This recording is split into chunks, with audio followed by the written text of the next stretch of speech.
Hey everybody, it's Natalie with Treasures of Mini, and today we're going to be making this cute little Halloween card using the little wobble shaker interactive pieces. I'm going to be using a stamp set by Art Impressions. I think it's called Quiver Mini Shakers. Only I don't have the mini wobbles, I have the large ones, so I'm going to show you how to make that work. So first of all, I'm going to take my Misty, and I have some Versamark black ink here, and the paper that I have in it is watercolor paper. It's a Strathmore hot press, I do believe. And I'm going to use it because it's more smooth, and so it's better for stamping. I love using this Versamark because it's waterproof and it just makes a beautiful crisp image. So I'm going to stamp this is actually the piece that's going to be the base of the card. This, however, is a scrap piece that I'm going to stamp the little pieces that come in the stamp set that are the actual pieces that are going to be attached to the little wobbles. So these are the ones that we're going to cut out, and they're going to attach to a wobble and they'll shake. But this is also Strathmore hot press paper as well. Okay, so now, like I said, we're going to do some watercolor. So I have, this is one of those like clipboards, and I just turned it over. And I'm going to tape my piece down with some painter's tape. And now I've got some masking fluid, and this is just a little medicine cup that I like to pour a little bit of masking fluid in because it's real bendable and it's easy for me to pour the masking fluid back into the bottle. So I pour a little bit into here, and I have this really old paintbrush, and I do mean old, cheap. That's what you need. This will ruin a paintbrush. So you can see I have a piece of washi tape on this one, because I just know that's so that I know this is for masking fluid and nothing else. So I'm not going to mask off the entire middle of the stamped image. I'm just going to go around the edges because that's all that really matters. I mean, I can be careful not to paint over the entire image, but it's kind of hard to, get right up against the line.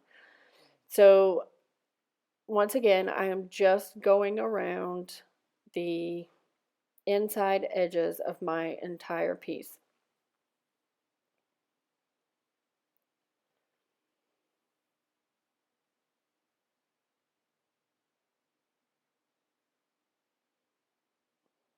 And then I'm also going to kind of make like a little horizon line to where you can see like the difference between the sky and the ground.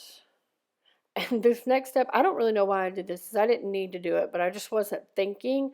I actually went around the little character's feet on this side too, which was not necessary. I guess I just, in my head, I was thinking, oh, I needed to do this. But it's not a big deal if you do, but it really was an unnecessary little step.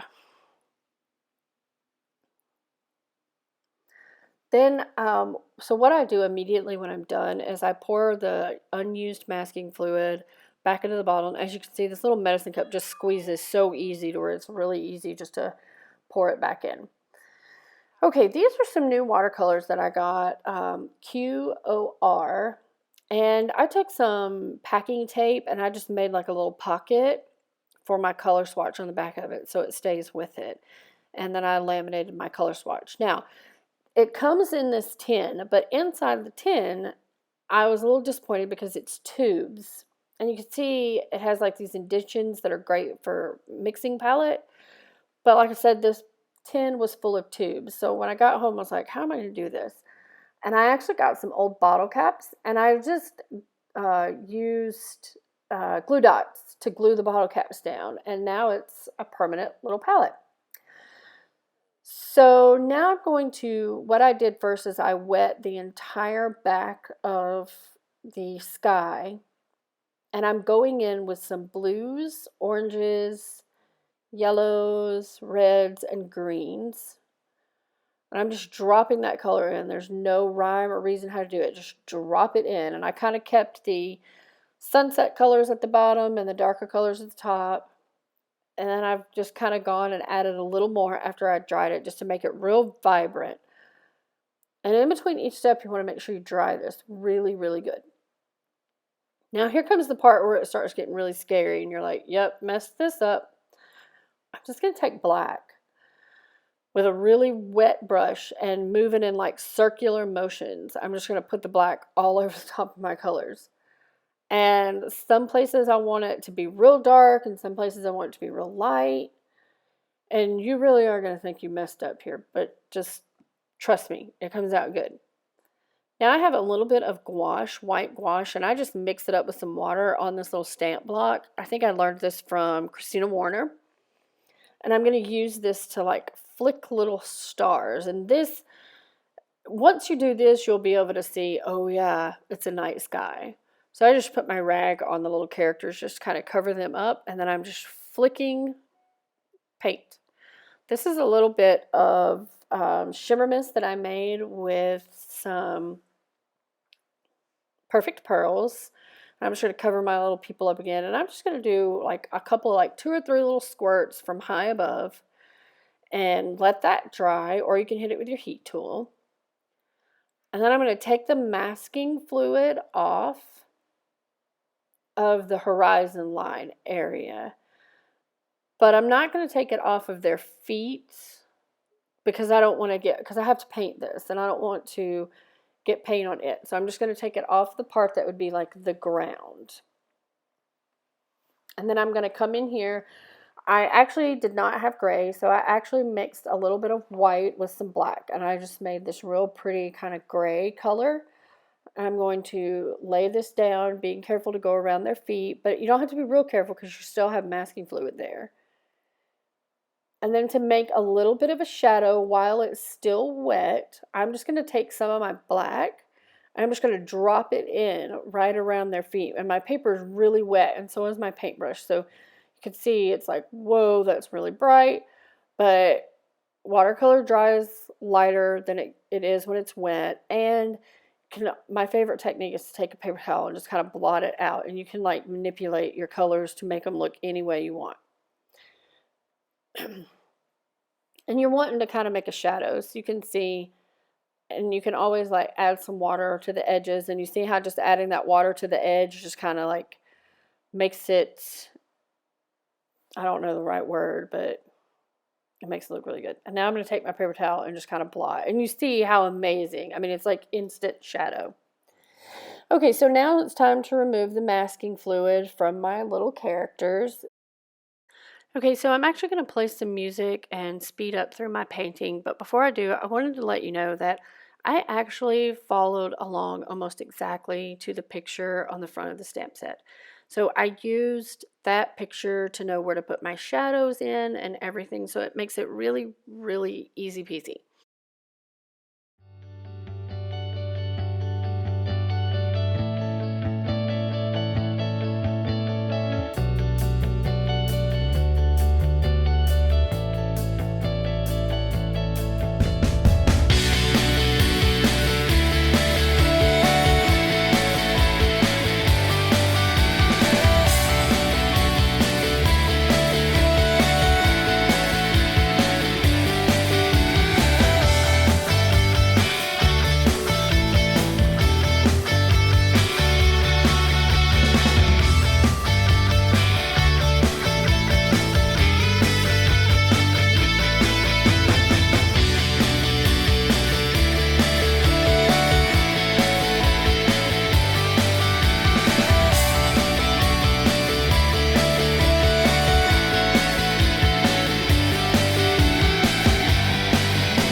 Okay, now that I'm done painting this, I'm going to take my paint up, and as you can see, it has come out so cute.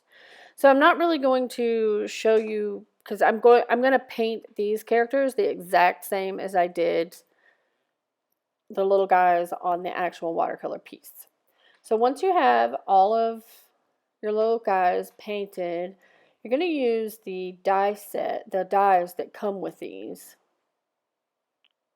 As you can see, I have them here, and I'm just going to run it through my Big Shot. You can use any die cut machine you have, but the stamp set comes with these dies, and I didn't actually get mine lined up exactly, so what I usually, and I usually always do this, I just kind of trim up the white edges a little bit, because I don't always get it straight.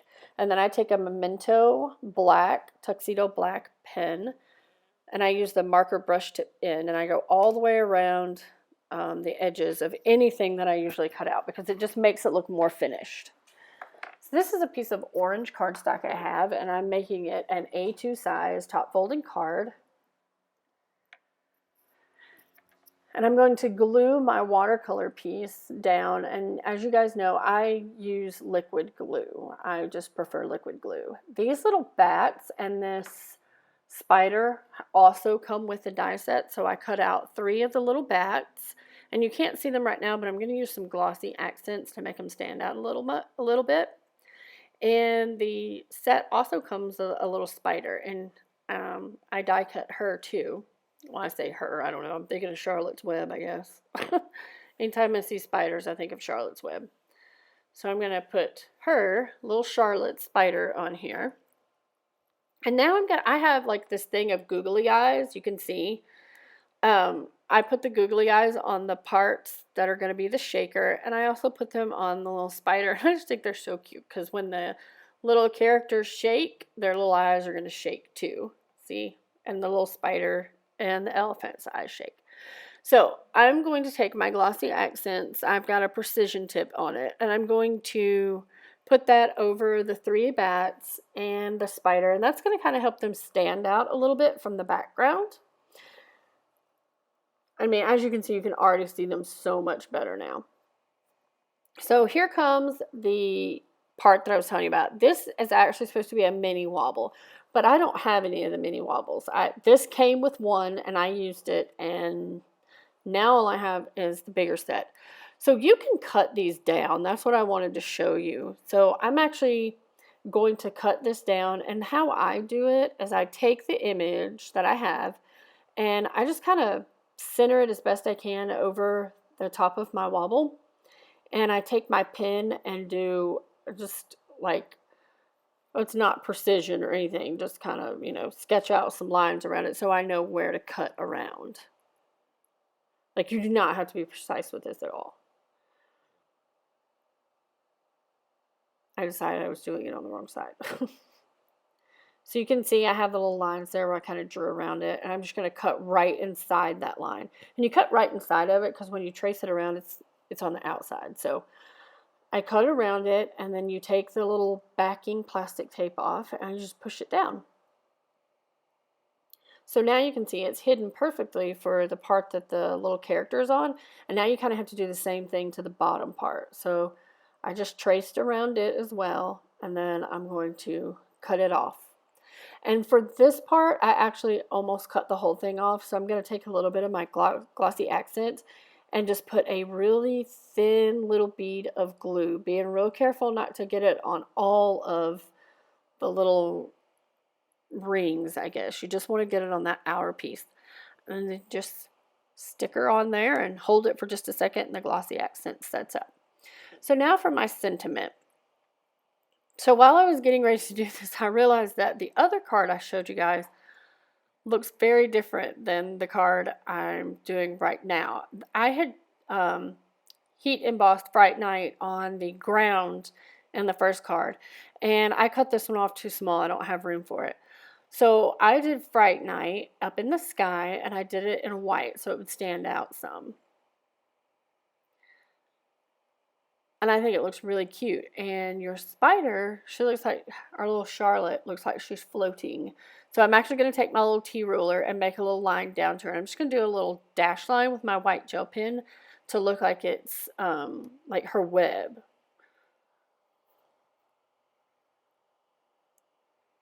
I'm sorry about my hair. I turned the light out because I was thinking maybe you guys could see it a little better and it wasn't so bright, but I really don't think you can. But as you can see, the little characters wobble and their little eyes dance around. And I just think this is such a cute, cute little card. But always for the last touch, gotta add some sequins. So I usually just plan out where I want them. I lay them on my card and play with them a little bit. And when I have decided they are exactly where I want them, I get my little multi-matte medium. And this is a bottle that my husband smokes those like hookah e-cigarette things. And he had gotten a little sample bottle of oil for them, and it came in this little tiny bottle. And I thought, oh my gosh, this is perfect for my matte medium. So it's multi-matte medium, but it's in a little bottle. Now for just a last little touch of some Wink of Stella on their little candy treat holders. And I think that's actually going to be it for my card today. I had a lot of fun painting this, and I hope that you guys give the galaxy a try. And I mean, it looks like a lot of work went into it. Like when you look at the finished card and you're like, oh my gosh, that's just so perfect. And how did you know where to put the colors? You do it different every time and just put the colors on. Just use some yellows and oranges and reds and greens and blues and purples. And then heat set it and put the black all over it and hold your breath because it will get better when you put your little galaxy on it. But I hope you enjoyed doing this card with me today, and I really hope that you try painting a galaxy because it really is easy, and I think that you will find that you can make a beautiful galaxy night sky for very easy. Please don't forget to give me a thumbs up and hit subscribe if you enjoyed this. Until next time, hugs and loves from my craft room to yours.